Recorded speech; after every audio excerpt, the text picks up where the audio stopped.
On parle du Code Da Vinci en un clin d'œil. C'est un livre écrit par Dan Brown. On parle de 45 à 50 millions de copies de vendues. La presse, hier, l'appelait le livre avec le plus grand tirage de l'histoire moderne, à part de la Bible. Une des attaques, c'est le film numéro 1 sur la planète en ce moment, en mai 2006. C'est aussi, il constitue ce film une des attaques les plus féroces et sournoises de l'histoire contre le christianisme biblique par son ampleur et par la masse de personnes qui vont voir et entendre les principes et les concepts de ce film-là. C'est une attaque qui est extrêmement virulente contre le christianisme.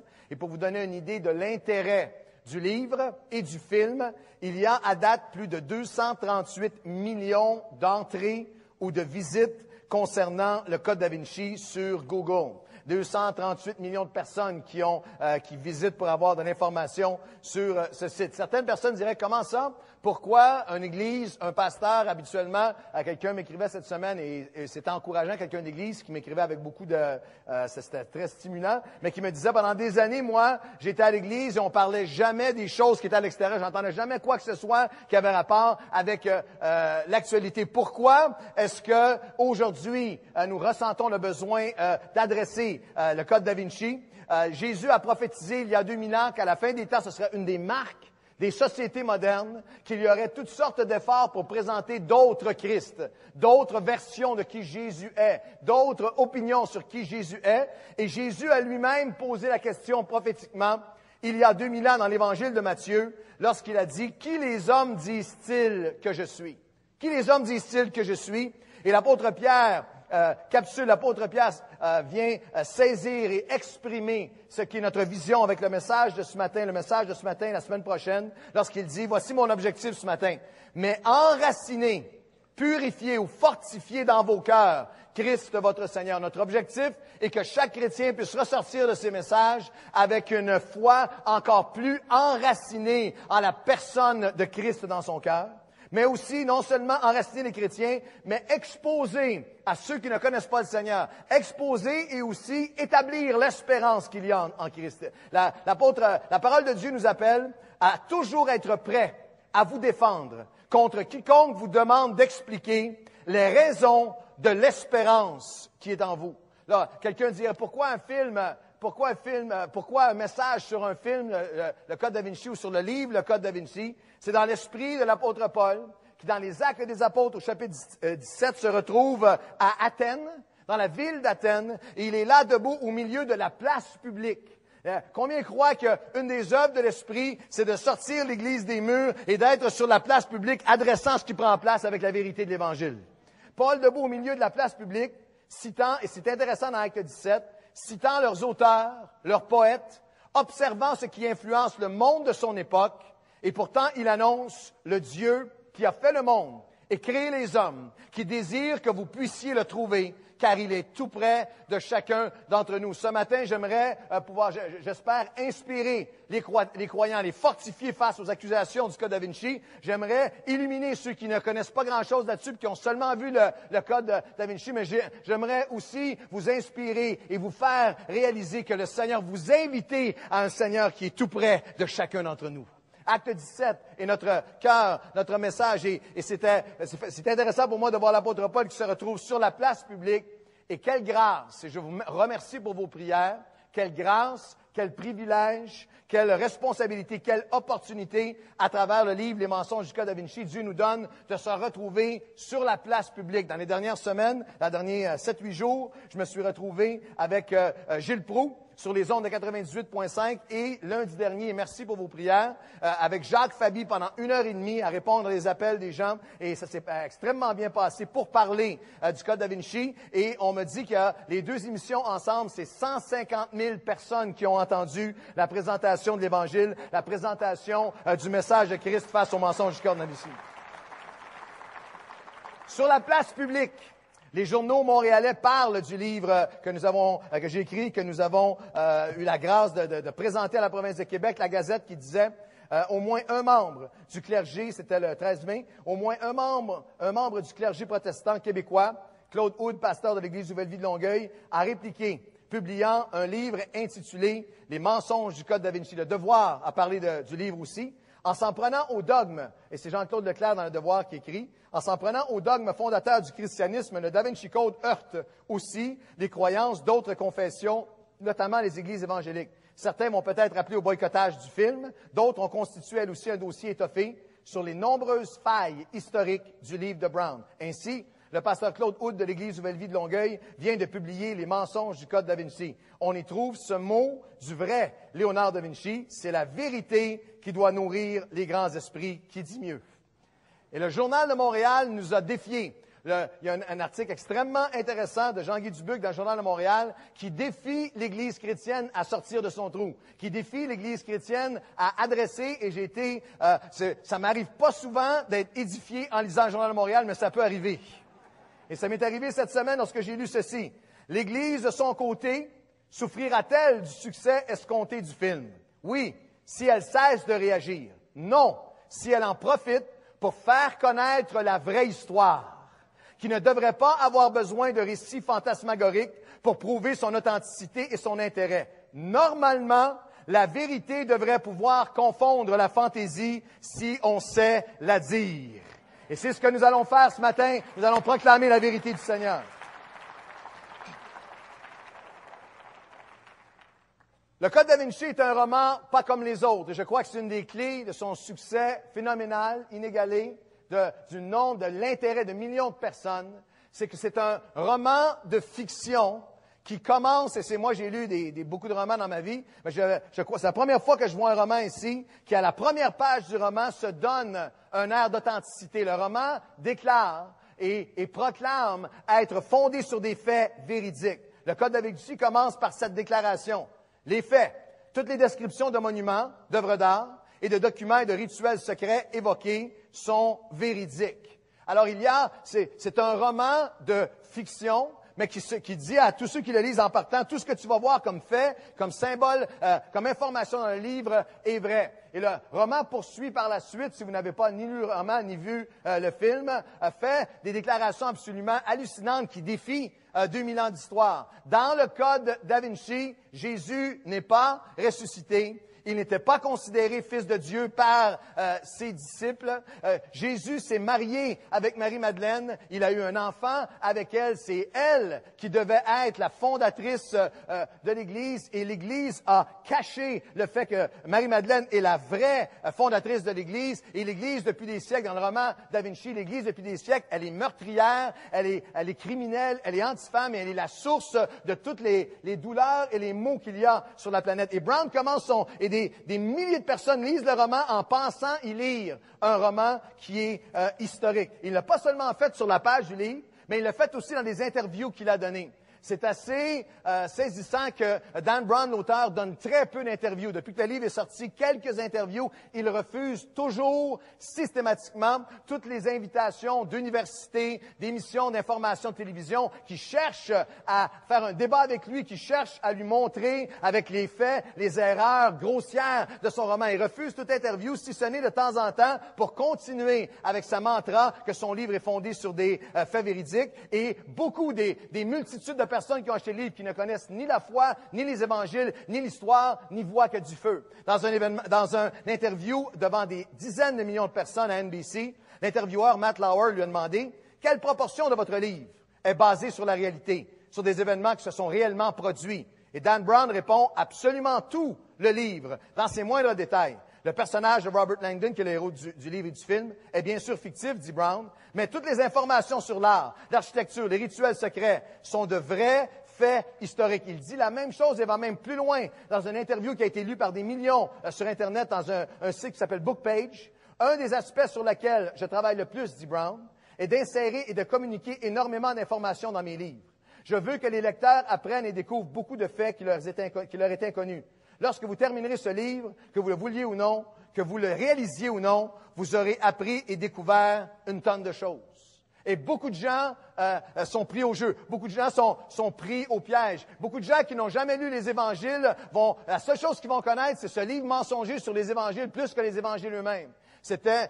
J'ai bondi, j'étais dans l'avion de retour de quelques jours de vacances la semaine dernière lorsque j'ai lu un éditorial de Nathalie Petrovski dans la presse qui, elle, pensait avoir découvrir de grandes vérités. Elle parlait du Code da Vinci et elle dit, grâce au Code da Vinci, des jeunes vont s'initier à une culture religieuse. Le saviez-vous, vous, que l'Évangile est une sorte de livre blanc commandé par l'empereur Constantin pour mettre fin aux guerres de religion, ce qui est entièrement faux. Moi, je ne le savais pas. Tout comme j'ignorais que la plupart des textes de l'Évangile ont été écrits environ 300 ans après la mort de Jésus, ce qui n'est pas vrai non plus. Tout cela pour dire que ce film, qui n'est pas le chef-d'œuvre du siècle, ni même un très bon film, vaut malgré tout le détour, pour le divertissement et pour le cours de religion 101. Pour les magnifiques prises de vue du Louvre et pour le plaisir, c'est Nathalie Petrovski qui parle, pour le plaisir d'imaginer que les descendants de Jésus et de Marie-Madeleine sont peut-être assis au cinéma derrière nous. Il y a toute cette pensée que des millions vont gober et qui est pourtant, il y a les multitudes qui ont acheté le livre et il y a toute la communauté, qu'elle soit théologique, scientifique, historique, archéologique, qui de l'autre côté vocifère et crie à quel point le livre est faux. La communauté universitaire internationale est implacable dans sa critique de l'aspect historique ou factuel du Code da Vinci. La docteure Sandra Mizel, qui est professeure d'histoire de l'Université de l'Illinois, dit « Le Code da Vinci est tellement bourré d'erreurs que le lecteur éduqué applaudit lorsque Brown trébuche malgré lui sur une vérité. » Il y a des dizaines d'experts qui disent la même chose, comme Darrell L. Buck, Ph.D., en recherche du Nouveau Testament, et aussi le Dr. Francis Maloney, qui détient un double doctorat en philosophie et études religieuses, 2 professeurs d'université et sommités en histoire de l'Église, qui, dans leurs ouvrages sur le Code da Vinci, déclarent pouvoir citer des centaines d'historiens, de linguistes, de théologiens, d'archéologues et d'experts en sciences religieuses, possédant tous un doctorat, qui dénoncent comme ridicule, sans fondement et pure fiction, les affirmations du Code da Vinci sur les origines des Évangiles. Le National Geographic est une organisation d'information extrêmement sérieuse, a fait un documentaire de plusieurs heures télévisées où on y entend la citation suivante, mot à mot. Les théories du Code, la conclusion suivante. Les théories du Code da Vinci sur l'œuvre davincienne ainsi que sur une multitude de sujets tels que le prieuré de Sion, le mariage de Jésus et de Marie-Madeleine, les évangiles cachés et même le récit narratif, pourtant abondamment documenté de l'histoire des fondations du christianisme, est malhonnête intellectuellement. Ça, c'est le National Geographic. Malhonnête intellectuellement et une fabulation déplorable d'un point de vue de la véracité factuelle. J'aimerais vous dire que de prendre ou de regarder ou de lire le Code da Vinci comme un cours d'histoire de religion, si vous pensez que vous allez apprendre quelque chose, c'est pareil comme si vous voulez découvrir l'histoire de l'Empire romain en lisant Astérix et Obélix. Ou si vous décidez d'apprendre la riche et extraordinaire histoire du Québec en écoutant Elvis Gratton. C'est quelque chose qui est extrêmement dangereux. C'est comme ce qui est fait avec des personnages comme Jésus-Christ et l'histoire et les pères de l'Église et toutes sortes de personnages qui ont vraiment vécu à travers l'histoire, est aussi fou et aussi nocif et aussi dangereux que si on cherchait à enseigner, si quelqu'un prenait l'histoire de la Deuxième Guerre mondiale, de l'Holocauste et des 6 millions de Juifs qui ont été exterminés, et parsemerait son récit avec des personnages historiques, avec des événements, avec certaines choses qu'on sait qui sont vraiment arrivées, un petit peu de vérité ou de fait, mais en arriverait à la terrifiante conclusion que finalement, l'Holocauste n'a jamais eu lieu, que c'est une fabulation des Juifs pour s'attirer la sympathie. C'est comme si quelqu'un prendrait la vie de Mère Teresa et on lui doit le respect de traiter sa contribution à l'histoire avec véracité et avec sérieux. Mais c'est comme si quelqu'un prendrait la vie de Mère Teresa et dirait, Mère Teresa, finalement, je fais un roman. C'est un roman de fiction, mais sur la première page, il serait écrit tous les faits de ce roman sont avérés, sont véridiques. Et dans le roman, vous avez une histoire pleine de rebondissements où finalement, Mère Teresa était mariée, avait des enfants, ramassait l'argent, pas pour les pauvres, mais pour avoir une belle vie sur la Riviera française, etc., etc., etc. Combien sont d'accord que Mère Teresa a droit à ce que sa vie soit racontée et regardée avec le respect de sa contribution? Et combien croient que Jésus-Christ, le sauveur du monde, a droit au même respect, à la même authenticité et véracité?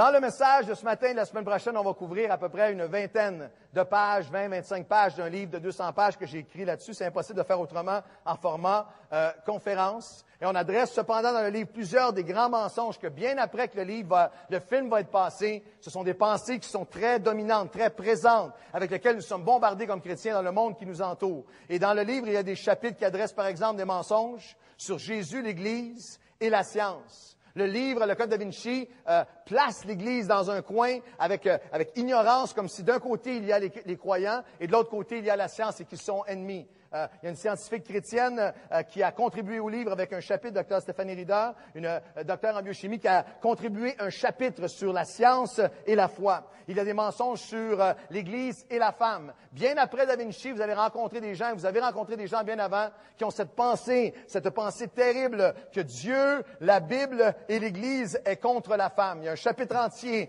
dans le livre pour confronter ce mensonge. Il y a un chapitre écrit par Denis Morissette, parce qu'une des choses les plus enrageantes, les plus tristes du livre, c'est qu'elle peint l'Église chrétienne, à travers toute l'histoire, comme étant seulement despotique, méchante, comme la source de toutes les guerres et de tous les mâles, et ignore complètement toute la contribution de l'Église chrétienne dans l'histoire. Et j'ai écrit, en collaboration avec le pasteur Denis Morissette, un chapitre à cet égard qui présente l'Église comme une force pour le bien dans le monde. Et il y a un chapitre aussi, et ça c'est la semaine prochaine, je prie que vous soyez là, que vous invitiez quelqu'un. La semaine prochaine va probablement être un des messages les plus importants de l'année, parce que la semaine prochaine, nous allons confronter ensemble un des mensonges du Code da Vinci sur la Bible. Le Code da Vinci déclare que les évangiles que nous avons ne sont pas des vrais évangiles, qu'il y a eu d'autres évangiles, que ceux-là ont été choisis parce qu'ils appuyaient la position de l'Église qui voulait écraser la femme et que ces évangiles ne sont pas dignes de confiance. Et il y a beaucoup de chrétiens qui croient que les évangiles sont vrais dans leur cœur, mais n'ont aucune idée comment les défendre.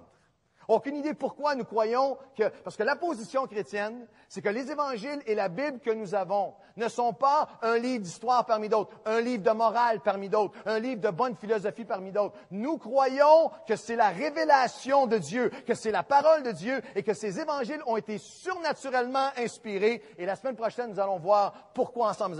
Je prie que vous soyez là, que vous ameniez vos enfants, vos familles, parce que je crois que les croyants vont sortir fortifiés, vont sortir avec une plus grande confiance encore et vont sortir surtout équipés à savoir comment donner une réponse pour l'espoir qui est en nous. Tournez-vous vers la personne à côté de vous et dites-lui, tu devrais être capable de me dire pourquoi tu crois les évangiles. Dites ça à la personne près de vous. Ce qu'on va faire ce matin, on va prendre quelques-uns, on va y aller directement on va y aller systématiquement, les fausseté du Code da Vinci et les faits. Mensonge fait. On va traverser quelques-unes et continuer la semaine prochaine. Et j'aimerais commencer cette portion-là, en plonger dedans, avec cette phrase. Extrico, subjectio, cod verum ero evidens. Êtes-vous bénis? Dites amen par la foi. Dites à la personne près de vous, je ne suis pas sûr si je suis d'accord. La phrase, c'est à peu près tout ce qui me reste de mon cours de latin de secondaire 1 au Collège jésuitiste. Mais ça veut simplement dire dénouer un sujet et la vérité sera évidente. Et le livre des Proverbes dans la Bible nous donne une promesse, nous offre la même possibilité. Les Proverbes dans la Bible disent « La langue qui ment ne dure qu'un moment, mais les lèvres qui disent la vérité sont établies et ce qu'elles disent demeurera pour toujours. » Vous pouvez dire Amen? Nous allons voir ensemble, c'est très important, que vous allez voir sur des petits faits et des grands faits, sur toutes sortes de choses. Vous allez voir ce qui traite de l'histoire, de l'actualité, de la théologie, de toutes sortes de sujets, que la recherche du livre, le Code da Vinci, est minable, elle est malhonnête et elle est mensongère. Et c'est important parce que si Dan Brown ne peut pas avoir des faits sur des choses qui sont tellement, pour certains simples, qui sont tellement évidentes et indiscutables, il n'a pas l'autorité, il n'a pas la véracité, il n'a pas la capacité d'être cru alors qu'il essaie de mettre en question 2000 ans d'histoire. On regarde des petits faits et des grands faits, toutes sortes de choses qui sont dans le livre, qui sont dans le film. J'ai vu le film et le film est une copie calquée du livre. C'est presque mot à mot ce qu'il y a dans le livre. Quelques faussetés et les faits. Fausseté numéro 1, le Code da Vinci sur la planète Vénus. La pensée du Code da Vinci, c'est que la pensée de Dan Brown, c'est que Dieu, la déité féminine doit être adorée, que l'Église a essayé de cacher cela. Il y a toutes sortes de faits qu'il va chercher un peu partout pour essayer d'élever la divinité féminine. Il dit par exemple, la planète Vénus trace un pentacle parfait à travers le ciel tous les 8 ans. C'est en l'honneur de la déesse Vénus que les Grecs ont créé les Olympiques. De plus, les Grecs avaient décidé que l'étoile à 5 branches serait le sceau officiel des Jeux en l'honneur de la puissante déesse. Mais cela a été changé au dernier moment pour les 5 anneaux qu'on connaît, les anneaux olympiques. Brown cherche à établir la déesse divine, mais ses exemples et arguments sont ridicules. Les faits, les Olympiques furent créés en l'honneur du dieu grec Zeus et pas Vénus. Ils étaient présentés dans des cycles de 4 ans et non de 8, deuxième erreur. Les Grecs n'ont jamais décidé que le Pentacle serait le sceau officiel des Olympiques. Ils n'utilisaient pas non plus les 5 anneaux qui sont associés aux Jeux modernes. Le sigle qui a été créé, qu'on connaît, en 1913, par le fondateur du Comité international olympique, le baron Pierre de Coubertin. Les 5 anneaux représentent les 5 continents participants aux Olympiques. Dans cette conception géographique européenne, l'Amérique du Nord et du Sud sont un seul et même continent. La planète Vénus ne trace, comme Brown dit, contrairement à ce que Brown dit, la planète Vénus ne trace absolument pas un pentacle parfait représentant supposément la suprématie d'une déesse, mais plutôt, et ça les astronomes nous le disent, mais plutôt un mouvement en zigzag du haut vers le bas, comme la ligne qui apparaît sur le test du polygraphe, détecteur de mensonges, lorsque quelqu'un comme Dan Brown raconte des histoires. Il y a des centaines de faussetés et d'erreurs, de faits, de dates, de lieux, linguistiques, théologiques, historiques. Et c'est où Brown est le plus faible factuellement qu'il fait parfois ses plus grandes, ses déclarations choquent les plus fracassantes, alors que les faits sont tellement clairs contre ce qu'il dit. Par exemple, il dit, à propos du mot Shekinah et du peuple de Dieu, le peuple juif dans l'Ancien Testament et dans l'Histoire, il dit dans le Code da Vinci, c'est dans le film également, la tradition juive promulguait des célébrations de rituels sexuels dans le temple, rien de moins. Les Juifs croyaient que le lieu très saint dans le temple de Salomon était hôte non seulement pour Dieu, mais pour sa puissante égalité féminine, la déesse Shekinah. L'Association des rabbins d'Europe et d'Amérique du Nord a boycotté le livre et le film juste à cause de cette phrase-là, qui vient en contradiction avec toute l'histoire juive. Et les faits, c'est qu'il n'y a absolument aucune preuve historique que des rituels sexuels avaient lieu dans le temple. Au contraire, les Écritures que nous avons de l'Ancien Testament, la plus ancienne de la Torah, du Pentateuque, de la tradition juive, condamnaient ces pratiques de tout leur poids. Ces rituels à caractère sexuel étaient présents dans les pratiques idolâtres et dépravées des nations autour d'Israël, ou bien lorsque les envahisseurs profanaient le temple. Le nom Shekinah n'est absolument pas celui d'une déesse, comme Brown le prétend, mais l'amalgame de 2 mots hébreux qui signifient tout simplement « demeurer ». Il est utilisé dans les Écritures pour indiquer la présence de Dieu ou la gloire de Dieu qui demeurait parmi le peuple, selon la promesse qui avait été faite par Dieu lui-même. Cela ne veut pas dire que le temple limitait la présence de Dieu, mais plutôt que c'était un endroit où Dieu désirait demeurer et où il souhaitait rencontrer le peuple. La version de Brown, c'est qu'il y avait dans l'Ancien Testament des orgies sexuelles dans le temple au nom d'une déesse qui s'appelle Shekinah. La vérité, c'est que Shekinah veut simplement dire la promesse de Dieu de demeurer, et c'est quelque chose qui n'est pas seulement dans le temple de l'Ancien Testament. En 2006, aujourd'hui, nous avons l'assurance que lorsque nous sommes réunis en son nom, Dieu demeure, Dieu est là, Dieu est présent. Et même dire à des gens qui seraient ici, qui ont été déçus ou qui ont été blessés par la religion ou blessés même par l'Église, que lorsque l'Église nous a trahis, lorsque l'Église a fui, Dieu, lui, Shekinah, sa gloire demeure toujours. Il ne nous lâche jamais et son amour se renouvelle à chaque jour. Quelqu'un devrait dire Amen pour la gloire de Dieu, la présence de Dieu qui demeure. Le Code da Vinci a une pensée qui traverse tout le livre, et tous les mensonges ont toujours un agenda. Tous les mensonges, c'est toujours pour essayer de bâtir l'argument que l'Église est meurtrière, que l'Église a fait seulement des choses terribles à travers l'histoire. Un agenda anti-Bible, anti-Christ, anti-Église, anti-Jésus, anti-Église moderne. Le Code da Vinci dit par exemple que durant 300 ans de chasse aux sorcières, l'Église a brûlé plus de 5 millions de femmes. Les faits historiques, et je peux vous donner 30 historiens et personne, il n'y a pas du tout de contentieux, il n'y a pas de débat là-dessus. Les véritables chiffres se sont trouvés autour de entre 40 et 50 000 victimes. Il y a eu 40 à 50 000 victimes de ce qui a été appelé la chasse aux sorcières. En 400 ans, soit une centaine par année en moyenne dans le monde entier. C'est quelque chose qui est terrible, mais c'est pas 5 millions, c'est 50 000 sur 400 ans. C'est aussi important de savoir que c'était pas seulement des femmes. Et contrairement à la pensée brownesque que l'Église est anti-femme et seulement que pendant la chasse aux sorcières, tous les historiens vont vous dire qu'il y a eu le quart des victimes qui étaient même des hommes. Le professeur Ian Jones, une sommité dans le domaine de l'histoire, de l'Inquisition, des croisades et doyen de la faculté de recherche en études internationales de Mexico, cite de multiples sources historiques qui démontrent que la plupart des accusations de sorcellerie trouvaient leurs racines dans des conflits même entre femmes. Les mots de la docteure, une femme, Robin Briggs, auteure du livre Sorcières et voisine contexte social et culturel de la chasse aux sorcières en Europe, confirment cela. Un grand nombre des accusations étaient portées par des femmes contre d'autres femmes, dit-elle. La chasse aux sorcières était souvent une œuvre terrible d'accusations par les femmes d'un même village, conduisant souvent à l'exécution de l'accusé pour des fautes et des conflits locaux. On n'est pas en train de dire que la chasse aux sorcières est une belle période de l'histoire de l'Église catholique, mais il y a une immense différence factuelle entre 50 000 personnes sur 400 ans et 5 millions.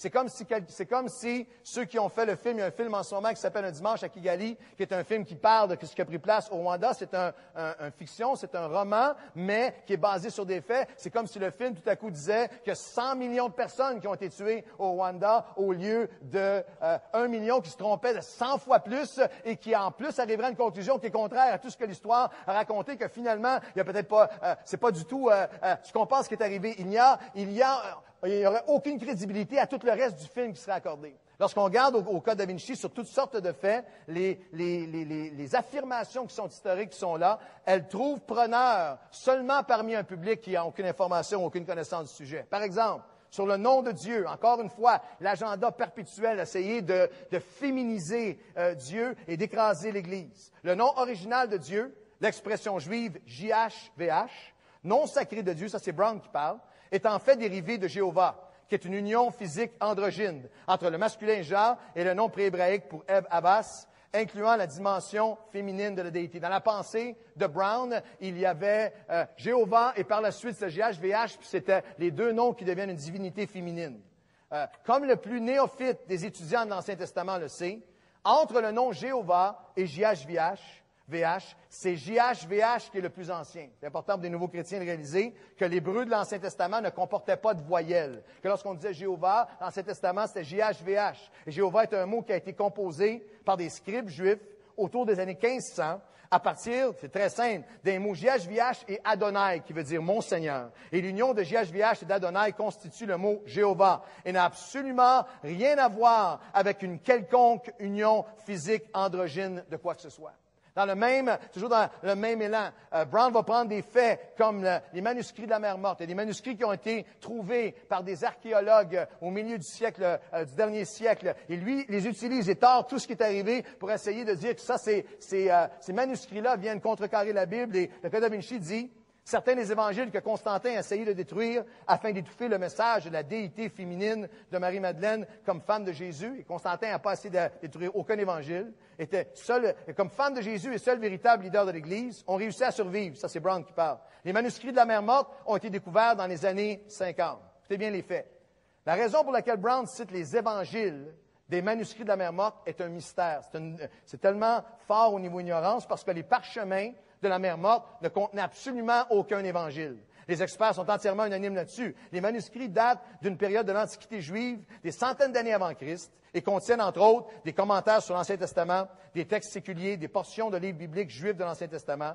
Le groupe des Juifs mystiques de Qumran, les Esséniens, qui a écrit ou préservé ces parchemins, n'avait carrément rien à voir avec Christ ou la période du christianisme. Finalement, il y a une unanimité historique indiquant que les documents trouvés à Nag Hammadi ne sont catégoriquement pas, comme le Code Da Vinci le prétend, les plus anciens documents chrétiens, mais qu'ils sont clairement précédés par plusieurs évangiles reconnus. Dans un seul paragraphe, tu trouves 5 erreurs majeures et absolument aucune base factuelle. Le pensée fondamentale du Code Da Vinci, c'est Marie-Madeleine. C'est la pensée que c'est elle qui est le Saint Graal, c'est elle qui était mariée à Jésus et c'est elle qui est la mère de l'Église. Et on a essayé de cacher ça à travers les siècles. Et le Code Da Vinci dit, par exemple, un des thèmes les plus troublants revenant constamment dans les évangiles gnostiques est le mariage de Marie-Madeleine et de Jésus-Christ. Dans le film, c'est encore plus présent, ça devient la trame principale du film. Les faits.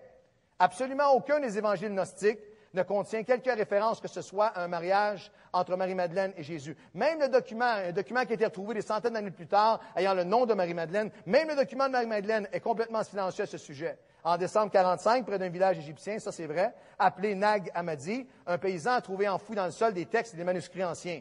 Les documents dataient du 4e siècle et comprenaient des écrits religieux, des lettres, des poèmes, des fables, des mythes aux connotations mystiques que certains archéologues ont appelés les évangiles secrets. Plusieurs de ces textes sont un mélange de concepts judéo-chrétiens et de mythologie mystique. Ils sont ésotériques, mystiques.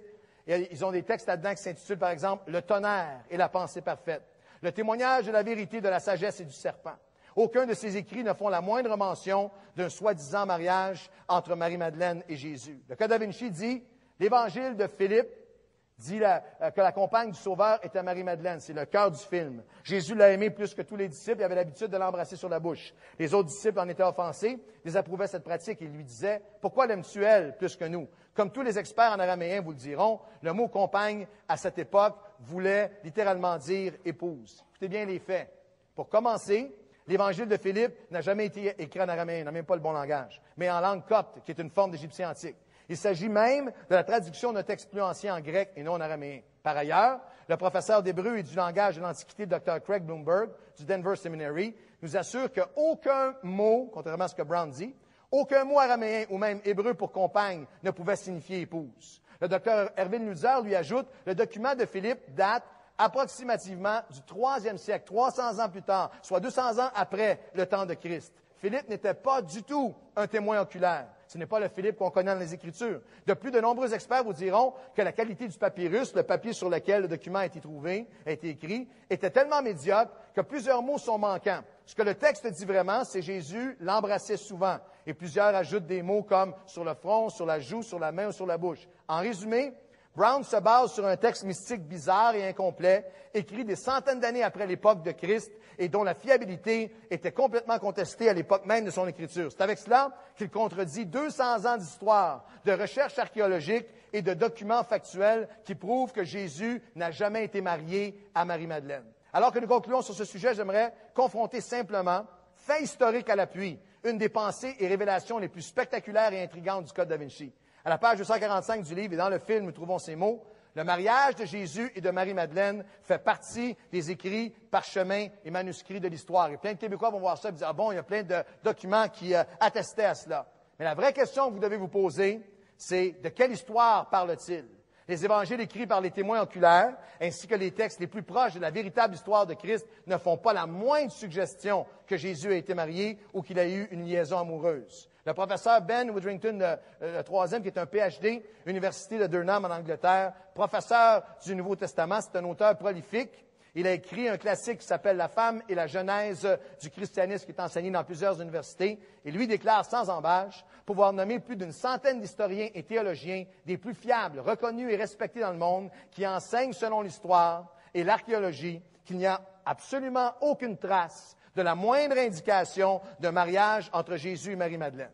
Sur quoi les preuves de Dan Brown peuvent-elles bien reposer? Dans le livre et dans le film, son expert s'appelle le professeur Tibbing. Et l'expert suprême dans le récit de Brown et dans le film cite des portions de textes gnostiques et mystiques écrits entre 100 et 300 ans après que l'aient été les véritables évangiles. Ces textes sont mystiques, ésotériques et notoires pour leur salmigondis pseudo-religieux carrément bizarres comme l'Évangile de Philippe. Si je demandais ici combien d'entre vous avaient lu ce texte-là de l'Évangile de Philippe, la majorité des gens n'ont jamais vu c'était quoi. Tu vas voir le film, ça dit, cet Évangile-là proclame, tu penses que c'est Philippe qui a marché avec Jésus, etc. C'est écrit 300 ans plus tard et ces textes-là existent. Le dit Évangile de Philippe est totalement rejeté et ignoré par les historiens sérieux depuis des siècles. Juste pour vous donner une idée, vous avez besoin de comprendre le nombre de textes coptes et gnostiques qui existaient, qui étaient carrément bizarres. J'aimerais vous donner des vrais extraits. Si vous allez dans une librairie que vous réussissez à trouver le document, l'Évangile de Philippe, vous l'achetez. Voici, il est au complet sur Internet, voici quelques perles de sagesse. C'est là-dessus que Brown se fie pour dire 2000 ans d'histoire, on rejette ça, on y va avec ce texte-ci. Si vous lisez tout le texte au complet, voici ce que notre ami Philippe dit. Si vous appelez Philippe, soyez bénis, c'est un autre Philippe. Voici Philippe, voici le grand sage. Il y a beaucoup d'animaux qui existent dans le monde qui sont sous forme humaine. Regardez personne. Un autre texte de Philippe. L'hiver est le monde. L'été est la sphère. C'est mal de prier l'hiver. Combien d'entre vous, Québécois, croyez qu'il faut prier l'hiver, l'été, le printemps et l'automne? Wouh! On continue avec Philippe. Le bien teint la vérité, change les couleurs, dissout les choses et se coule en elles. Ainsi, pour des choses, Dieu s'est teint. Ces teintures sont impérissables à cause de ces couleurs. Ce que Dieu trempe, il le trempe dans l'eau. Combien croient que Philippe a des problèmes sérieux? Combien croient qu'il en fumait du fort? Allez, dites amen, dites quelque chose. Si vous êtes ici avec moi ce matin, je vous laisse un peu de temps pour gérer toute cette sagesse. Le plus aberrant, ceux qui vont l'écouter par la radio ou Internet, le plus aberrant, c'est que même ce texte fou, ce texte abstrait et ridicule, continue ainsi chapitre après chapitre, changeant brusquement de sujet, débitant des âneries à une fréquence assez hallucinante. Mais il ne parle jamais d'un mariage entre Jésus et Marie-Madeleine. C'est tout ce que Brown va trouver, mais il n'en parle jamais spécifiquement. Il est écrit que Jésus l'embrassait souvent entre ses teintures et le reste que je vous ai lu. Que Jésus l'embrassait souvent sur, puis il y a un espace vide dans le texte. Brown, il place le mot bouche, mais les experts en interprétation suggèrent les mots visage, main ou joue, comme c'était la coutume de l'époque. L'anecdote est écrite plus de 300 ans après les faits par l'incroyable grand sage Philippe, pas celui qui avait côtoyé les disciples, et ne dit de toute façon rien sur le pseudo-mariage de Jésus avec qui que ce soit. D'ailleurs, vous avez le choix entre Philippe et ses adages 300 ans après, ou vous avez le choix entre le témoignage des témoins oculaires qui étaient là et qui, par la suite à la résurrection de Christ, ont vu cette résurrection et ont changé le monde, sont morts martyrs, ne jamais ne doutant un instant. J'ai le choix entre quelque chose qui a été écrit 300 ans après par un loustique qui a écrit ce que vous avez, où j'ai le choix entre le témoignage vérifié par l'histoire de l'époque et par les évangiles que nous avons. J'espère que vous êtes avec moi. Je veux croire et je me sens sur un rocher lorsque je crois dans les évangiles du Seigneur Jésus-Christ. Quelqu'un devrait dire amen. Manquez pas la semaine prochaine, on va spécifier dans les évangiles pourquoi nous croyons au témoignage des évangiles. En conclusion, le docteur Richard Abanez, auteur d'une douzaine de livres, et récipiendaire en 97 du Myers Award pour son étude sur les droits de l'homme en Amérique du Nord enchérie, le Code da Vinci comporte une multitude d'erreurs historiques couvrant une grande variété de sujets. L'architecture d'églises célèbres, le symbolisme religieux, l'Empire romain, l'Israël ancienne, l'histoire et interprétation des grandes mouvances et systèmes de foi mondiaux.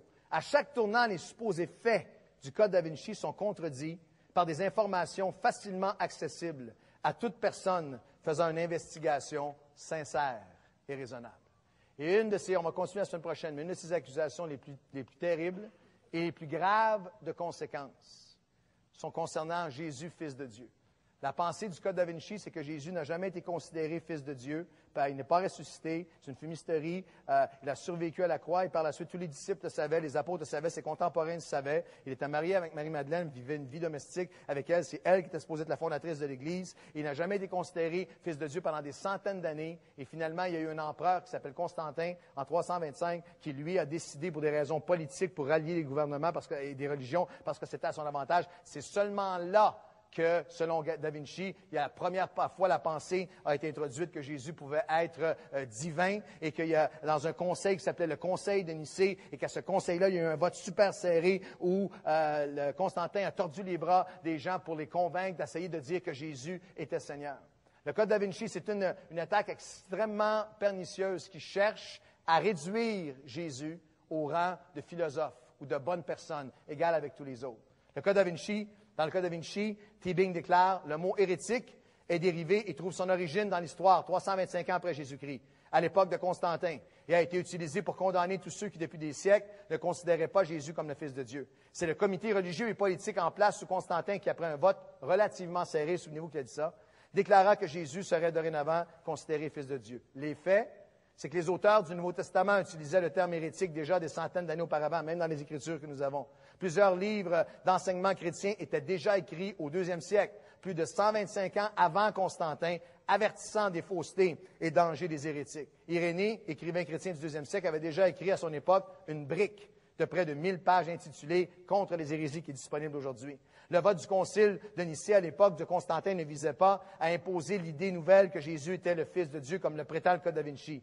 Les paroles de Christ, les actes des apôtres, le témoignage des chrétiens de l'Église du départ, l'Église primitive, les évangiles reconnus, ainsi que les pères de l'Église proclamaient résolument et unanimement et souvent au prix de leur vie la divinité de Christ depuis le commencement. Et cela s'est perpétué à travers les siècles jusqu'à et bien après Constantin, le Conseil de Nicée. Vous souvenez-vous comment Brown prétend que le vote avait été relativement serré? En fait, l'histoire nous dit en réalité que le vote a été de 300 contre 2. À l'époque, les théologiens et pères de la foi ont réaffirmé ce qui avait toujours été et est encore aujourd'hui la position de l'Église chrétienne. Jésus est le Fils de Dieu ressuscité. Il y a 2000 ans, alors que les musiciens s'approchent, Jésus a posé la question. Qui les hommes disent-ils que je suis? Pierre a répondu, tu es le Christ. Tu es le Fils du Dieu vivant. Et Jésus a dit, sur cette révélation, moi je vais bâtir mon Église. Un groupe de personnes qui avaient tous les empires contre eux, qui n'avaient aucune chance de réussite possible. C'est inexplicable. Il y a des historiens qui s'émerveillent sur des centaines de pages dans leurs livres sur comment un groupe de disciples avec tous ces empires contre eux ont pu ainsi révolutionner le monde. La Bible nous dit que Jésus leur a apparu, que Jésus n'est pas un philosophe qui est venu seulement avec un bon message. Parce que la position chrétienne, 2000 ans plus tard, il y a 1 milliard de personnes sur la terre qui croient ceci. Il y a des centaines de millions de personnes qui ont le témoignage que le Christ ressuscité a fait quelque chose dans leur vie. La pensée, je l'énonce de la manière la plus simple possible. Ce message, dans les prochaines minutes, peut vraiment changer et transformer votre vie. La pensée chrétienne, c'est qu'il y a toutes sortes de bons philosophes à travers l'histoire avec de bonnes pensées, de générosité, et de don de soi et de respect des autres. Mais il y a un seul chemin entre Dieu et les hommes, et son nom est Jésus-Christ. Et lorsqu'il est venu sur terre, il était Fils de Dieu. Il s'est fait humain afin de vivre parmi nous, afin d'être tenté en toutes choses, dans tout ce que nous sommes tentés. Il a subi tout ce que nous avons subi, et lui était parfaitement innocent, et il est mort sur une croix.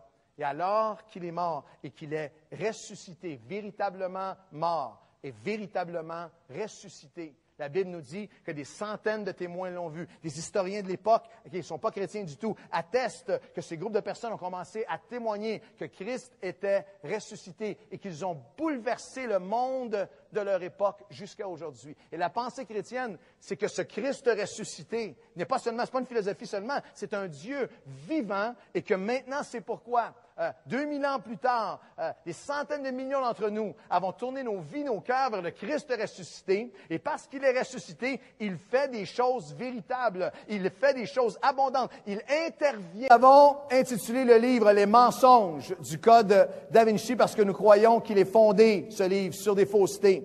C'est très rare qu'un roman commence avec une page qui déclare que tout ce que tu trouves à l'intérieur du livre est factuel. C'est pourtant la prétention de Dan Brown dans le Code da Vinci lorsqu'il commence avant que le roman débute, il y a des pages, il y a 2 pages, je vais citer l'autre dans quelques minutes, où il déclare que tout ce que tu vas trouver dans le livre, oui, c'est un roman de fiction, mais tout ce que tu vas trouver dedans est factuel. Et c'est ce qui trouble et sème la confusion pour des millions de personnes. 45 millions de personnes ont acheté le livre. Le Code da Vinci commence par cette déclaration. Les faits, toutes les descriptions de monuments, d'œuvres d'art, de documents et de rituels secrets évoqués sont avérés ou sont véritables ou sont authentiques. Et ça, c'est confronté, c'est réfuté par des centaines de sources séculières et chrétiennes qui, point par point, c'est ce qu'on fait dans notre livre, démontrent à quel point le livre est factuellement plein de trous. Et le National Geographic a dit dans un documentaire télévisé récemment que les théories du Code da Vinci sur l'œuvre davincienne, ainsi que sur une multitude de sujets tels que le prieuré de Sion, le mariage de Jésus de Marie-Madeleine, les évangiles cachés et même le récit narratif pourtant abondamment documenté de l'histoire des fondations du christianisme est malhonnête intellectuellement. Et ce n'est pas un pasteur qui le dit seulement, c'est le National Geographic, malhonnête intellectuellement et une fabulation déplorable d'un point de vue de la véracité factuelle. Le docteur Richard Abanis, qui joint plein d'experts pour confronter le Code da Vinci. Il est auteur d'une douzaine de livres. Il est récipiendaire en 1997 du Myers Award pour son étude sur les droits de l'homme en Amérique du Nord. Lui continue en disant « Le Code da Vinci comporte une multitude d'erreurs historiques, couvrant une grande variété de sujets. L'architecture d'églises célèbres, le symbolisme religieux, l'Empire romain, l'Israël ancienne, l'histoire et l'interprétation des grandes mouvances et systèmes de foi mondiaux comme le christianisme lui-même. À chaque tournant, les supposés faits du Code da Vinci sont contredits par des informations facilement accessibles à toute personne faisant une investigation sincère et raisonnable. Nous avons vu une douzaine ou quinzaine de mensonges la semaine dernière. On conclut cette semaine. Je vais en adresser quelques-uns. Et un qui est un des plus risibles, un des plus ridicules, qui est pourtant cru par des millions et qui est là au centre du livre, mais encore plus du film. Dans le film, ils ont basé une large portion du film sur une organisation qui s'appelle le Prieuré de Sion. Et si Dan Brown commence son livre avant que le récit commence, avec une page qui dit que tous les faits sont vrais, il y a une deuxième page qui dit que cette organisation-là, le Prieuré de Sion, est une organisation véritable, authentique, qui existe depuis des milliers d'années et qui protège le secret que Jésus n'a jamais été ressuscité et qu'il a été marié avec Marie-Madeleine, que des grands penseurs de tous les âges faisaient partie de cette organisation-là secrète. La première page, mot à mot du best-seller, débute avec ces mots, « Les faits ». La Société du Prieuré de Sion a été fondée en 1099, après la première croisade.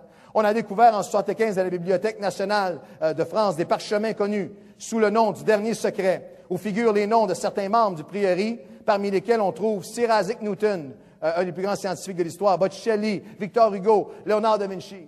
Et le lecteur, il y a des centaines de citations sur la Prieuré de Sion dans le livre, et le lecteur en vient à considérer cette organisation-là comme très sérieuse. Il y a plein de noms de personnages historiques respectés qui en auraient fait partie, et c'est ça qui donne, pour certains, une crédibilité à la théorie au complet du film, que l'organisation existe depuis des milliers d'années, puis des faits historiques, puis des documents qui le prouvent, etc., etc.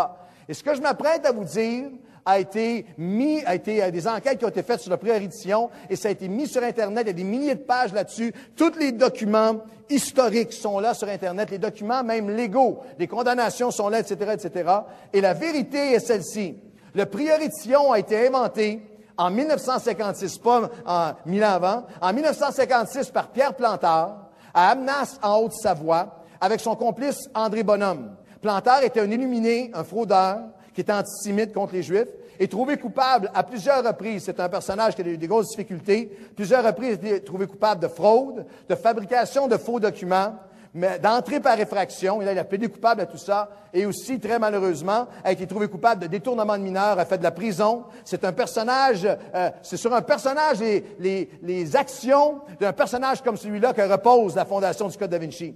La BBC, qui est un des organismes de nouvelles et d'informations les plus sérieuses du monde, a exposé tous ces faits et fumisteries en 1996, 7 ans avant la première publication du Code da Vinci. Tout le monde tu simplement aller sur Internet depuis 7 ans, et si tu fais Prieuré de Sion, tu as tous les faits qui apparaissent, les condamnations de cour, etc., que ce n'est pas une organisation millénaire, qu'il n'y a pas de personnages historiques sérieux qui y ont appartenu, que c'est né dans la tête de ce personnage farfelu. Et ça veut donc dire deux choses.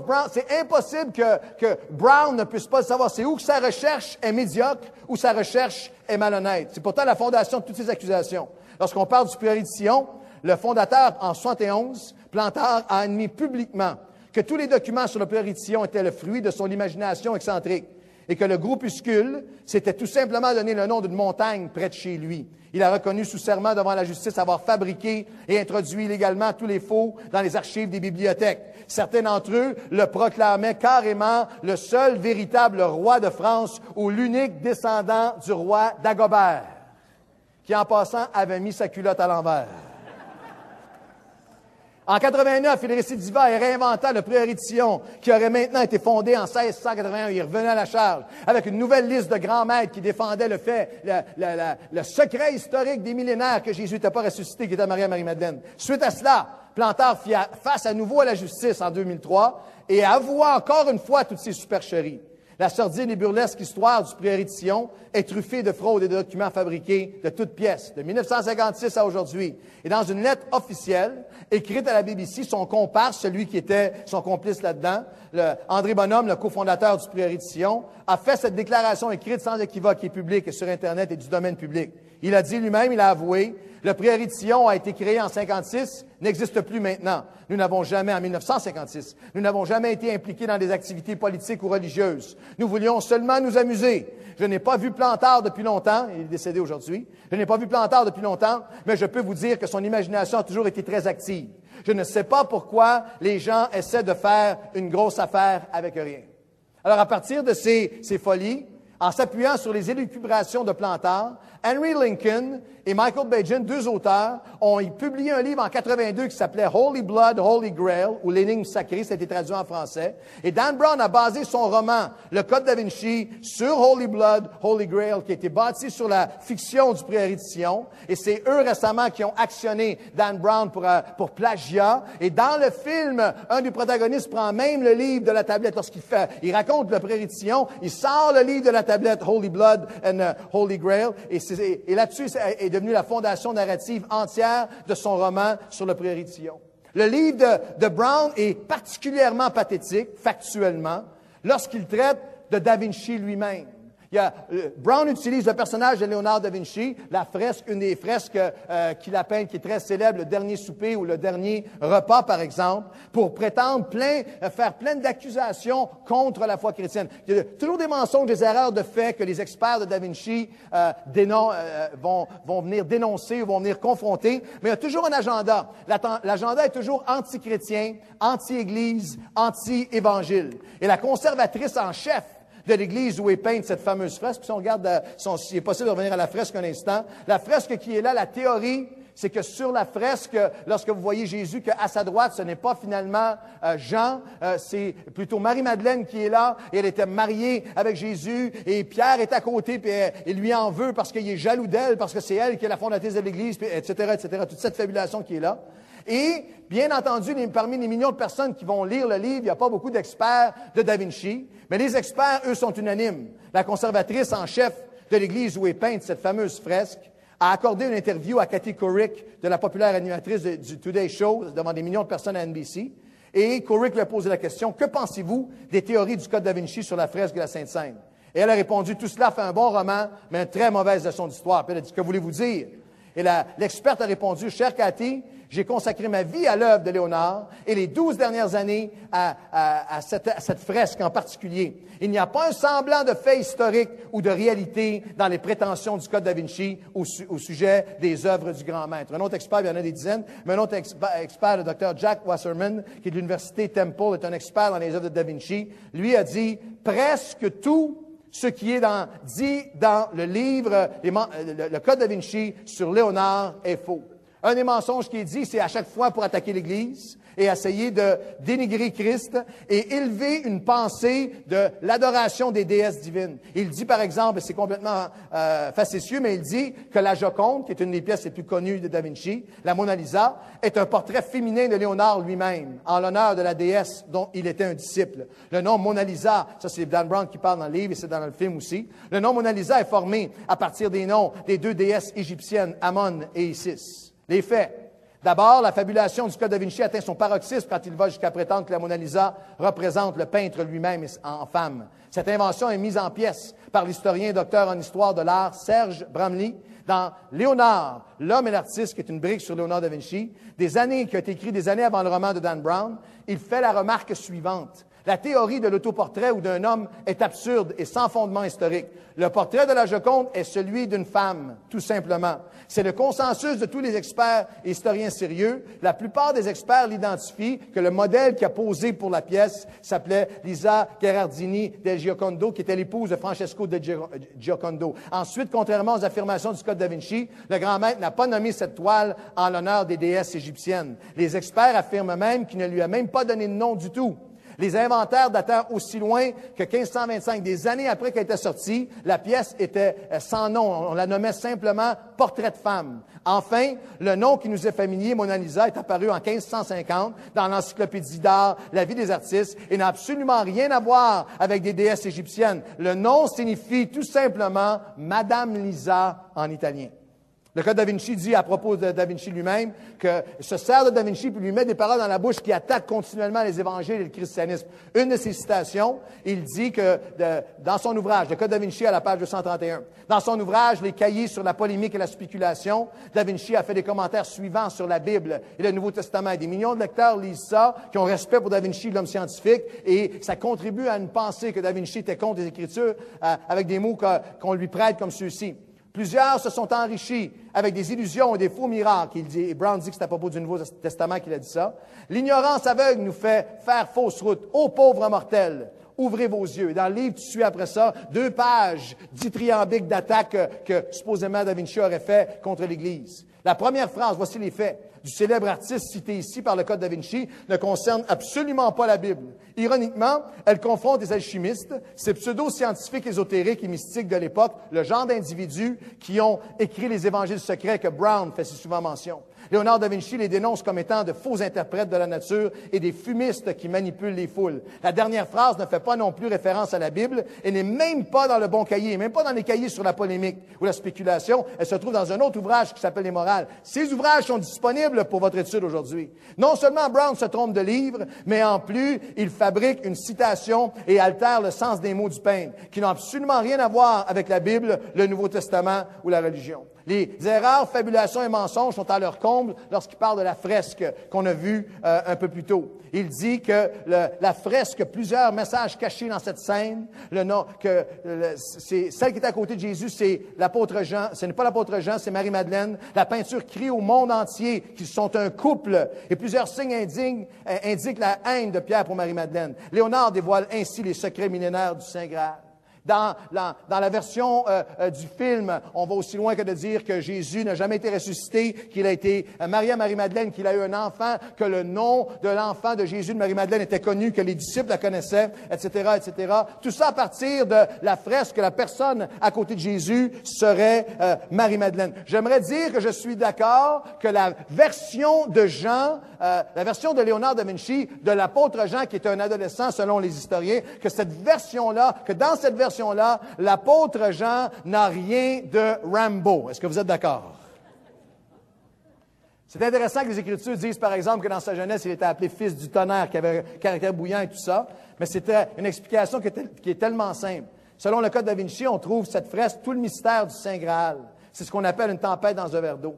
Tous les historiens sérieux s'entendent là-dessus. Il était commun pour les artistes de l'époque de peindre des jeunes hommes comme Jean aux côtés de Jésus avec des traits délicats. Léonard l'a fait dans plusieurs autres œuvres pour lesquelles il était clairement établi qu'il s'agissait d'hommes. Dans toutes sortes d'autres œuvres de Léonard da Vinci, de l'époque, où est-ce qu'il peignait des hommes, il y avait les mêmes genres des jeunes hommes, il y avait les mêmes genres de traits. Le docteur Bruce Boucher, curateur de l'Institut des Arts, Sculpture et Décoration européenne de Chicago, explique que la physionomie de Jean reflète parfaitement la façon dont les artistes florentins peignaient traditionnellement ce disciple du Seigneur. Saint Jean est invariablement représenté comme un jeune homme aux traits fins, dont la proximité avec le Christ est soulignée par le fait qu'il était assis à sa droite. Et Bruce Boucher termine là-dessus en disant, il est clair que le Code Da Vinci n'a absolument rien à voir avec le vrai Léonard. Peut-être puis-je vous répondre avec les sages paroles de l'artiste lui-même, que s'il était vivant, aujourd'hui, serait révolté de la récupération et de la manipulation dont son œuvre est l'objet.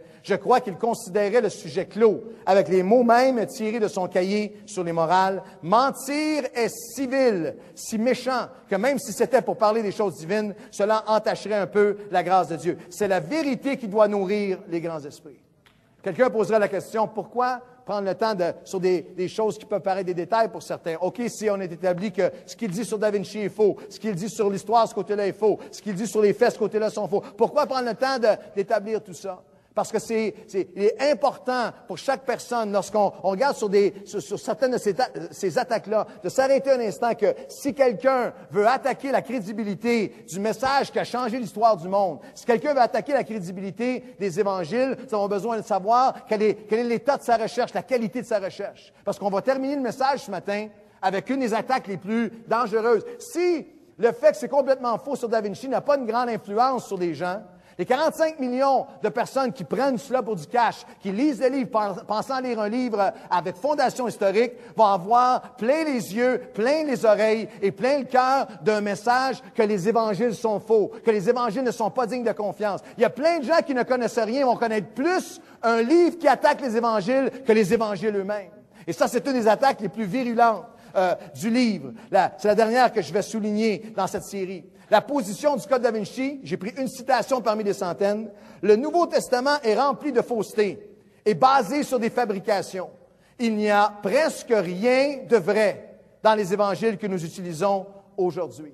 Et nous allons confronter ça dans la fin du message de ce matin parce que nous croyons qu'il est important pour chaque chrétien de savoir, de prendre une décision à savoir, est-ce que je vais choisir de me baser sur les accusations de Dan Brown et ses élucubrations à lui, ou est-ce que si je me tiens aujourd'hui avec cette réalisation que ce livre n'est pas comme tous les autres livres, ce livre est littéralement la parole de Dieu, le message inspiré de Dieu pour chacun d'entre nous.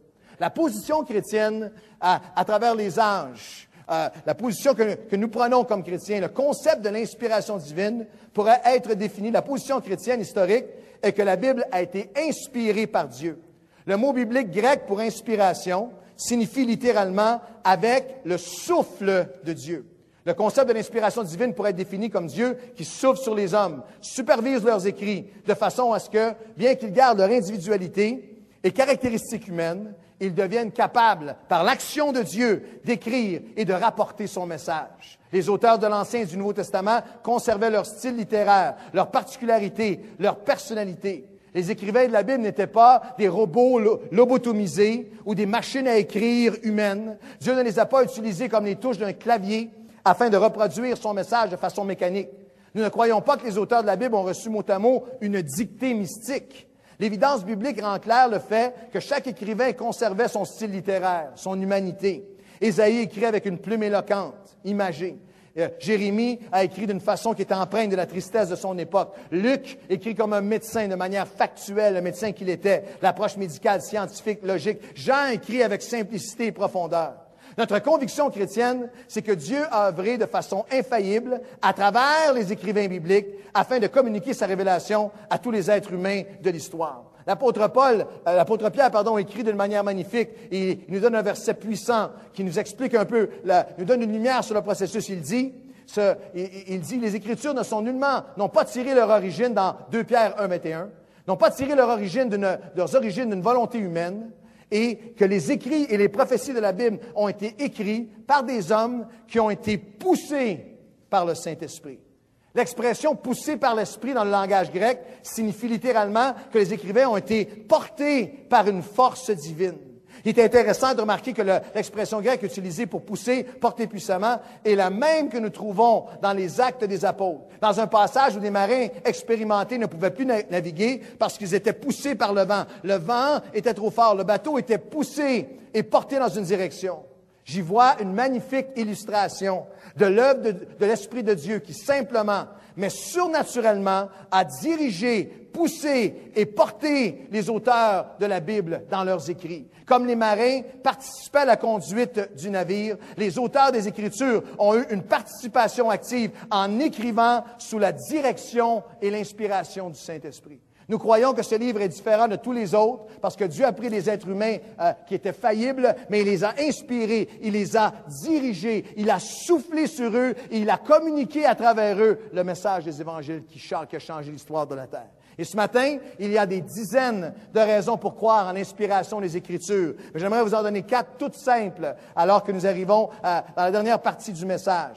J'aimerais ce matin déclarer comme l'apôtre Paul dans Romains 1,16, « Car je n'ai pas honte de l'Évangile. » Je n'ai pas honte de l'Évangile du Seigneur Jésus-Christ, car c'est une puissance pour quiconque croit. J'aimerais vous donner 4 raisons ce matin, 4 pensées bien simples. Pourquoi pouvoir se lever aujourd'hui et dire « Je n'ai pas honte de l'Évangile. » Car je n'ai pas honte de l'Évangile à cause du témoignage des apôtres, l'archéologie qui appuie les Évangiles, l'accomplissement des prophéties, et l'action miraculeuse et surnaturelle de la parole de Dieu au fil des siècles. Dites à la personne près de vous, car je n'ai pas honte de l'Évangile. Dites ça à quelqu'un près de vous.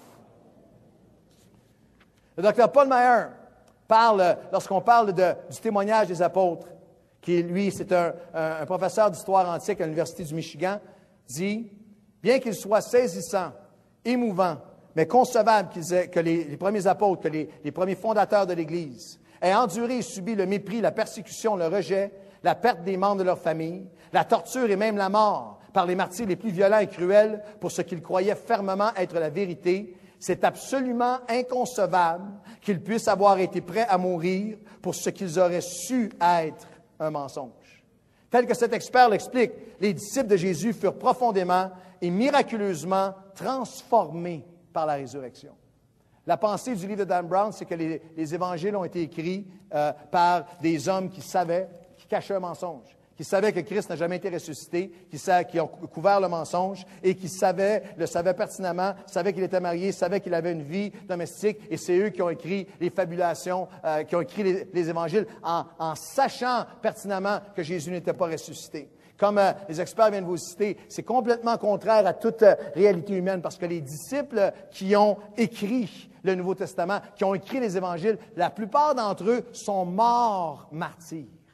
Sont morts. Lorsqu'on lit dans l'histoire que l'apôtre Pierre, qui de lui-même, après 3 ans avec le Seigneur, avait renié Christ, après la résurrection de Christ, la résurrection l'a à ce point transformé que l'histoire nous dit qu'il est mort, torturé, et alors qu'on a des dates et périodes où il est mort, qu'alors qu'il a été torturé, pendant des heures et les jours avant, on lui disait, fais simplement nier la résurrection, dis que Christ n'est pas ressuscité, tu retourneras à ta famille, et tu pourras, et certains écrits disent on lui proposait, et tu seras un homme riche. Et Pierre, Pierre, quelle pensée folle de dire que Pierre, lui, tout ce temps-là, savait que c'était faux. Non, Pierre avait tellement vu le Christ ressuscité que la Bible nous dit, que l'histoire nous dit que dans ce moment-là, il a même demandé, il a dit, je veux pas être crucifié comme mon Seigneur. Crucifiez-moi à l'envers, je suis pas digne d'être crucifié comme lui.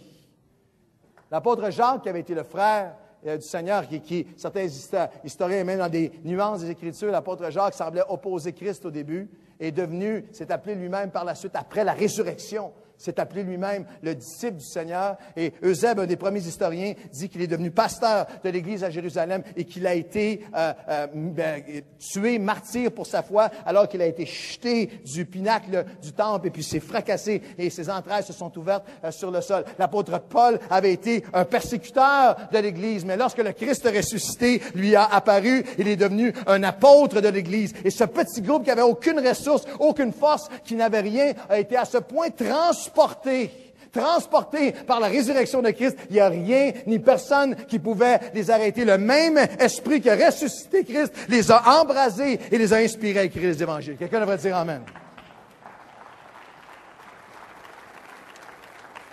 Moreland dit, quelques semaines, c'est un historien et philosophe de Harvard, il dit quelques semaines et mois, à peine après la résurrection de Christ, des centaines de communautés, des dizaines de Juifs, des milliers de Juifs étaient prêts à abandonner toutes les traditions sociales, religieuses, économiques, théologiques et familiales qui avaient tissé leur identité. C'est ce qu'ils avaient été avant, pendant des siècles, pour suivre et vivre le message du Christ ressuscité. Ils ont changé le monde.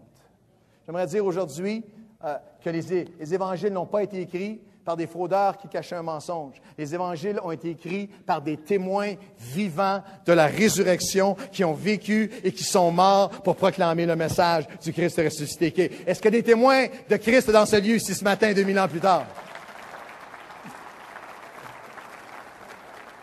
Je n'ai pas honte de l'Évangile, le témoignage des apôtres. Deuxièmement, ça c'est fascinant, car je n'ai pas honte de l'Évangile, la science de l'archéologie qui appuie que ce livre est différent de tous les autres, qui appuie que ce livre est complètement inspiré par Dieu, que ce livre est unique, il est l'inspiration de Dieu, est parfaitement en harmonie avec l'histoire. Depuis le début du siècle dernier, les armées d'archéologues à l'œuvre partout dans le monde sont devenues, bien malgré elles, de véritables avocats, des défenseurs de la foi chrétienne.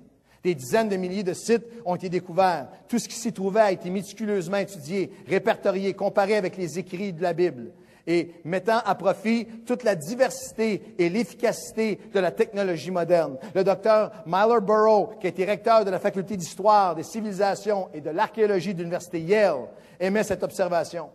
Il ne peut y avoir aucun doute que l'archéologie moderne a confirmé l'historicité des écrits de la tradition de l'Ancien, une référence du Nouveau Testament. Dans des centaines de ces découvertes, elle a réfuté ce qui avait été parfois, depuis des siècles, les attaques des critiques contre la Bible. Dans de nombreux cas, il a été prouvé que les arguments des critiques reposaient sur des fausses données, des superstitions, des interprétations malhonnêtes, biaisées et non factuelles du déroulement historique. Et l'expert dit, selon mon opinion, le scepticisme excessif, au-delà de la logique et de la raison, de nombreux critiques à l'égard de la Bible ne provient pas d'une étude et d'une évaluation objective de l'information disponible, mais plutôt d'une énorme prédisposition à rejeter la perspective biblique. Ce que ça veut dire en mots tout simples, c'est qu'il y a énormément de gens qui vont écouter ce message et de vos amis et des gens autour. C'est bien plus facile de dire, c'est pas vrai la Bible, je ne crois pas à la Bible, c'est plein de contradictions, que de s'arrêter à la regarder véritablement. Il y a toujours une prédisposition pour essayer de ne pas avoir à écouter son message et de ne pas avoir à être confronté par son message et de ne pas avoir à changer par son message. Alors qu'à ce jour, il y a plus de 25 000 sites archéologiques datant des périodes de l'Ancien et du Nouveau Testament qui ont été répertoriés dans les pays cités par les Écritures. Et les découvertes qu'on y a faites attestent de façon spectaculaire la remarquable authenticité de la Bible dans ses moindres détails. À la lumière de cela, nous devons conclure que l'archéologie est une véritable alliée de la Bible. Elle n'a jamais contredit un fait qui est écrit. Au contraire, elle a toujours fortifié la conviction des gens qui étudient l'histoire et les écrits bibliques. Il est très révélateur et extrêmement stimulant de considérer le nombre d'historiens et d'archéologues dont l'intention première était de prouver la fausseté des Écritures et qui ont terminé leurs recherches en étant animés d'une foi mêlée d'émerveillement.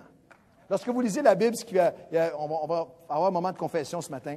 Tout le monde ici a déjà vécu que tu arrives à des moments dans la Bible, l'Ancien Testament en particulier, où il va y avoir des listes, des généalogies, des listes de sites, des listes de guerriers, des listes de héros, des listes de généalogies. Et soyons honnêtes, surtout ceux d'entre vous qui, comme moi, aiment avoir des plans de lecture. J'essaie de lire la Bible en un an. Combien d'entre vous, ça vous est déjà arrivé, lorsque vous arrivez sur le bord d'une liste, de faire le grand saut jusqu'au prochain chapitre?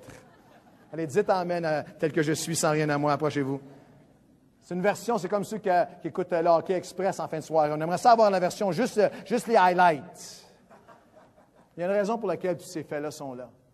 Ce qui est magnifique et fascinant, il est arrivé des centaines de fois à travers l'histoire et des milliers de fois à travers l'histoire, c'est que la Bible va déclarer des faits, des personnages, des dates, des lieux, des guerriers, des rois. Et là, il y a une portion dans l'humanité, une portion de l'histoire humaine où des athées ou des gens qui sont contraires aux pensées de Dieu vont dire, tu vois, la Bible ne peut pas être vraie, ce document bourré d'erreurs parce que, regarde, il parle de ce roi-là et on n'a aucun document qui prouve qu'il n'a jamais existé. Et à chaque fois, ce que l'expert vous dit, c'est qu'à chaque fois dans l'histoire où il y avait un semblant de contradiction, une contradiction entre ce que la Bible déclarait et l'histoire, l'archéologie arrivait 50 ans plus tard, 100 ans plus tard, et découvrait des fouilleurs qui cherchaient bien souvent bien autre chose, arrivaient et découvraient des manuscrits qui venaient parfaitement approuver, parfaitement montrer de manière saisissante comment la Bible est vraie. Je vous dirais même de cette façon-là, la plupart, quelques témoignages dans le livre que j'ai donné, dont un qui est très, très, pas amusant, mais édifiant. Sir William Ramsay, c'était un des archéologues les plus prominents de son époque. Il avait un double doctorat, un en archéologie de l'université Oxford, et lui a passé sa vie dans la poussière, a passé sa vie dans l'archéologie. C'était un athée, fils d'athée, une famille très aisée, avait grandi avec une cuillère d'argent dans la bouche, avait été dans les meilleures universités. Et lui, il s'est monté à un moment donné avec la pensée de dire qu'à travers l'archéologie, il voulait prouver. Moi, je vais prouver, il a pris un livre, l'Évangile de Luc, je vais prouver que l'Évangile de Luc n'est pas correct historiquement. Ça ne peut pas être Dieu qui l'a écrit parce qu'il n'est pas correct historiquement. Et lorsque j'ai étudié toutes ces choses-là, j'ai découvert qu'il y a des gens qui sont faits de nature différente que nous. Si, je ne sais pas si c'est des archéologues dans la salle ou des historiens, mais une des caractéristiques qui me manquerait pour être historien ou être archéologue, c'est la patience. Les archéologues passent des années. Sir William Ramsay a étudié le dossier pendant 20 ans. Il a passé 20 ans à essayer de prouver, il ne voulait pas changer son idée, il a passé 20 ans à essayer de prouver que l'Évangile de Luc, et lui a dit, ça va être ma contribution à l'histoire, je vais prouver que les évangiles sont faux, et à la fin du 20 ans, dites à la personne près de vous, il ne racontera pas l'histoire si ça finissait mal. Dites ça à la personne près de vous. À la fin du 20 ans, Ramsey en est arrivé à l'hallucinante conclusion que l'Évangile de Luc est absolument véridique historiquement avec tout ce qu'il y avait comme histoire autour, que c'est en harmonie totale avec l'histoire, mais en le lisant, il en est aussi venu à la conclusion que ce livre-là est vrai, que ce Jésus-là est vrai. Il est devenu un chrétien et il a écrit un livre, et c'est un livre qui existe sur le marché. Il y a un des sites Internet qui dit que c'est un livre de 600 pages, écrit petit, que je vous invite à lire cette semaine, qui s'intitule « Le témoignage des récentes découvertes ». C'est lui qui l'a écrit. « Le témoignage des récentes découvertes archéologiques, preuve de la fiabilité du Nouveau Testament ». Et Ramsey, sur Internet, il y a des commentaires qui disent que jusqu'à la fin de sa vie, il a vécu en allant dans les universités, puis en présentant ce que lui avait trouvé, et que vers la fin, il était tellement embrasé par le message chrétien, il était supposé faire des discours d'archéologie, mais en plein milieu de ses discours, il proclamait « Jésus, Seigneur, Sauveur, il a changé mon cœur, il a changé ma vie, c'est vrai ce que dans le livre. » Dites à quelqu'un près de vous, si tu creuses un peu, tu vas trouver. La plupart des gens qui critiquent et attaquent la Bible sont des gens qui n'ont pas pris quelques minutes pour la regarder, pour l'étudier.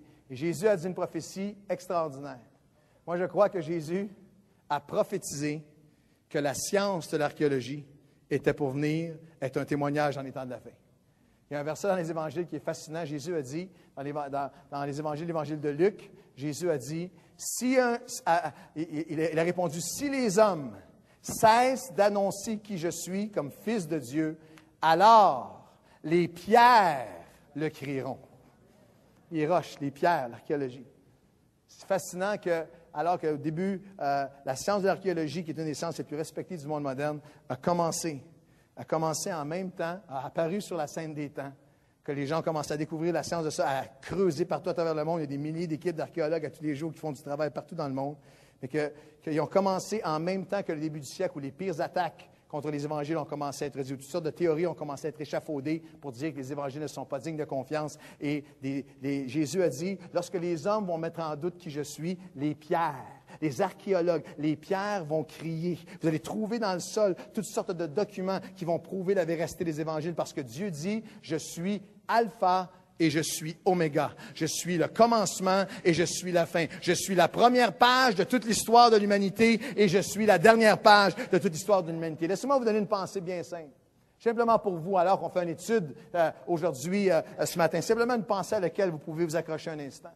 Ce que cette pensée de l'archéologie nous rappelle, c'est que lorsque les hommes ne comprennent pas Dieu, lorsque les hommes ne trouvent pas Dieu, lorsqu'il semble y avoir une contradiction entre ce que Dieu dit et ce qu'eux vivent, lorsque les hommes ne comprennent pas Dieu, lorsque l'homme ne comprend pas Dieu, le temps va toujours révéler les plans parfaits du Seigneur.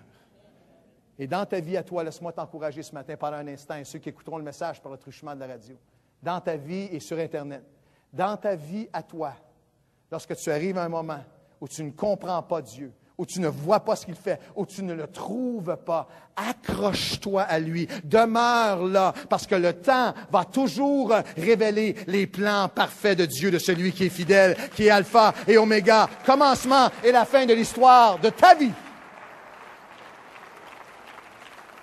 Car je n'ai pas honte de l'Évangile, à cause du témoignage des apôtres, l'archéologie et l'accomplissement des prophéties. Les prophéties bibliques, par centaines, sont une des raisons les plus claires pour lesquelles nous croyons que ce livre est surnaturel. Il y a dans l'Ancien Testament, dans des livres qui sont reconnus, qui ont été écrits 500 ans, 600, 700, 800 ans auparavant, des centaines de prophéties qui étaient écrites avant, d'annonces qui étaient faites avant, qui se sont accomplies parfaitement, qui ont été réalisées parfaitement. Des choses que ceux qui ont vécu les évangiles, ceux qui étaient là, ne pouvaient pas falsifier, ne pouvaient pas faire arriver. Je ne peux pas faire en sorte de déterminer où je vais être né. Je ne peux pas faire en sorte de déterminer toutes sortes de choses. Des centaines de prophéties. Et certains, la prophétie biblique avant à propos de Jésus et ce que Jésus a dit jusqu'à la fin des temps est une des sources, une des raisons les plus puissantes pour laquelle nous, on peut dire, nous croyons que ce livre est différent de tous les autres. Que ce livre a été écrit par celui qui contrôle toutes choses et qui, avant le début des temps, a donné à des hommes ordinaires, Ésaïe, Jérémie, tous les prophètes, leur a donné dans les psaumes et David et tous les autres, leur a donné des informations divines qu'ils ne pouvaient pas avoir d'aucune manière, qui des centaines d'années plus tard s'accomplissent parfaitement. Et il donne à Christ des prophéties qui s'accomplissent parfaitement jusqu'à aujourd'hui. La prophétie biblique, quelques prophéties dans l'Ancien Testament, par exemple, quelques-unes que j'ai parmi plusieurs des pages du livre, qui étaient écrites des centaines d'années auparavant, qui viennent accomplir le message des Évangiles. Que le Messie serait de la descendance d'Abraham, d'Isaac et de Jacob, annoncé dans Genèse, accompli dans Matthieu. Qu'il naîtrait à Bethléem, l'endroit où il naîtrait, annoncé dans le prophète Michée et accompli dans l'Évangile. Surnaturellement prédit et surnaturellement accompli. Qu'il serait crucifié avec des criminels, annoncé dans Ésaïe, accompli dans Matthieu. Que ses mains et ses pieds seraient percés à la croix, annoncé dans les psaumes, accompli dans Jean. Que les soldats tireraient au sort afin de partager les vêtements après sa mort. C'est écrit centaines d'années auparavant. C'est exactement ce qui est arrivé. Qu'il serait percé du côté du corps, annoncé dans Zacharie et accompli dans Jean. Qu'aucun de ses os ne serait brisé, annoncé dans les psaumes, accompli dans Jean. Que son sépulcre serait trouvé parmi les riches. Il y a des centaines de prophéties messianiques. Nombre d'entre elles semblaient irréalisables, inconcevables, pour ceux qui les ont écrites 5 à 800 ans avant la venue de Christ. Les prophètes écrivaient souvent des choses qui prédisaient des événements qui allaient foncièrement à l'encontre de tout ce qu'ils connaissaient. Que s'ils auraient voulu arranger les choses, ils auraient écrit exactement le contraire de ce qu'ils écrivaient. C'était contraire à tout ce qu'eux considéraient comme logique. Bethléem est la dernière ville qu'ils auraient choisie pour le roi Messie.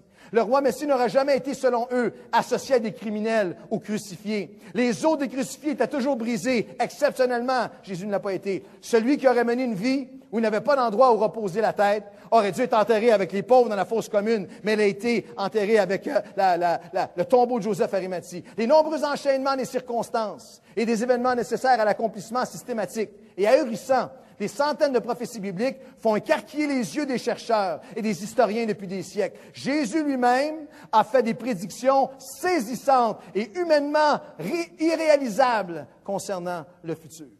Je me souviens, lorsque je suis venu au Seigneur, une des choses qui m'a énormément touché à propos de la Bible, c'était les prophéties. Pasteur Sam enseignait d'une manière puissante l'Apocalypse et les prophéties de Jésus. Et il y a quelques années, ici, on a eu une vague de gens qui ont donné leur vie au Seigneur lorsque, sur une période de 12 semaines, j'avais fait une série sur l'Apocalypse pour regarder tout ce que Jésus a annoncé qui se réalise et que l'Apocalypse a annoncé qui se réalise devant nos yeux aujourd'hui. Une des plus grandes sources enlevant, différenciant, mettant à part la Bible de tous les autres livres, c'est qu'elle est remplie de prophéties impossibles à prédire, impossibles à réaliser autrement que par le fait que c'est le Dieu de l'univers qui contrôle toutes choses qui les a écrites. Je me souviens, lorsque je suis venu au Seigneur, j'avais lu et Pasteur Sam m'a enseigné là-dessus, ça m'avait beaucoup touché, ça va rester avec moi. Parce que dans Matthieu 24, et j'arrive à la fin du message, Jésus s'en allait à la sortie du temple et les disciples s'approchaient de lui pour lui faire marquer la construction du temple. Mais lui leur répondit, « Voyez-vous tout cela? En vérité, je vous le dis, il ne restera pas ici une seule pierre qui ne soit renversée. » Et lorsqu'il a dit ça, les disciples ont penché la tête. Lorsqu'il a dit ça, c'est avec consternation qu'ils l'ont entendu. Parce qu'à ce moment-là, le temple, c'était la plus grosse structure de l'époque. À ce moment-là, le temple était défendu jour et nuit par les armées. C'était la fierté de Jérusalem. C'était l'orgueil de Jérusalem. C'était la structure la plus imprenable. Il y a des écrits dithyrambiques des gens de l'époque qui disaient cette structure sera là pour des millénaires. Et Jésus dit, non seulement est-ce que le temple va tomber, ce qui les a fait éclater de rire, mais il dit, pas une pierre. Non seulement est-ce qu'il va tomber, mais chaque pierre va être retournée. À peine 40 ans plus tard, lorsque les armées romaines sont rentrées dans la ville de Jérusalem, ils sont mis à attaquer Jérusalem. À peine 40 ans, les historiens nous disent que 40 ans plus tard, en 70 après Jésus-Christ, sous Titus, lorsqu'ils sont entrés, ils ont mis la ville à feu et à sang. Il y a eu des milliers de morts. Ils ont mis le feu au temple et les flammes ont brûlé pendant des mois et pendant des mois. Et non seulement est-ce que le temple a brûlé, est-ce qu'il a été détruit, mais alors que les flammes ont commencé à brûler le temple, les historiens pas chrétiens rapportent ces faits, que les observateurs ont commencé à voir et les soldats ont commencé à voir toutes des tonnes d'or qui avaient été mis dans les pierres du temple. Et alors que l'or coulait des pierres du temple, ils ont organisé pendant des années, puis il a été demandé, il a été requis par l'Empire romain que chaque pierre soit retournée afin d'en retirer l'or, Alors, et ce que les disciples ont entendu, c'est accompli jusqu'au iota. C'est accompli par Jésus qui avait dit, tu vois ce temple, tu penses qu'il est imprenable, tu penses qu'il n'y a rien qui peut, non seulement ce qu'il va tomber, mais chaque pierre va en être enlevée. Et on nous dit qu'ils ont pris certaines de ces pierres-là pour bâtir ce qui a été appelé le mur des lamentations. Certains d'entre vous s'en aller en Israël. Cette semaine, on a 30-40 personnes qui s'en vont en Israël. Vous allez être au mur des lamentations. Et ce mur-là, il y a une caméra dessus. Vous pouvez aller sur Internet. 24 heures par jour, il y a une caméra dessus. Et à chaque fois, vous regardez le mur, les pierres qui l'ont constitué, que ça vous rappelle que ce que Jésus a dit s'est accompli et ce qu'il a dit va s'accomplir non seulement dans l'histoire, mais dans chacune de nos vies, à chacune d'entre nous. Que la prophétie biblique est une source sans limite de fortification de notre foi, à cause du témoignage des apôtres, à cause de l'archéologie, à cause de la prophétie accomplie. Et je vous donnerai comme dernière pensée pendant que les musiciens s'approchent et se préparent, que je n'ai pas honte de l'Évangile de Jésus-Christ à cause de l'action surnaturelle de la parole de Dieu dans les êtres humains. L'apôtre Paul a dit, je n'ai pas honte de l'Évangile de Jésus-Christ, puis il a dit pourquoi. Dans Romains, chapitre 1, verset 16, il a dit, je n'ai pas honte de l'Évangile de Jésus-Christ, parce que c'est la puissance de Dieu pour le salut de quiconque croit. Et le mot puissance, c'est le mot dunamis, dunamai, de dunamo, qui veut dire, je n'ai pas honte de l'Évangile, c'est la puissance, c'est ce qui rend capable, c'est l'habilité, la force surnaturelle et miraculeuse qui rend tout possible. C'est une des raisons pour laquelle nous croyons que les évangiles sont non seulement dignes de confiance, mais que les évangiles sont inspirés de Dieu, ils sont le message de Dieu, à cause de leur action sur des êtres humains depuis des siècles et des millénaires. Des gens qui, les principes des évangiles, les paroles qui sont trouvées dans ce livre sont divins, ils sont surnaturels. L'apôtre Paul dit, j'en ai pas honte. Je n'ai pas honte de l'Évangile parce qu'il y a la puissance que des êtres humains qui vont la croire, qui vont la connaître, qui vont la chérir, qui vont la découvrir et qui vont la vivre et l'obéir, vont connaître le sans limite de toutes les possibilités de la puissance de Dieu.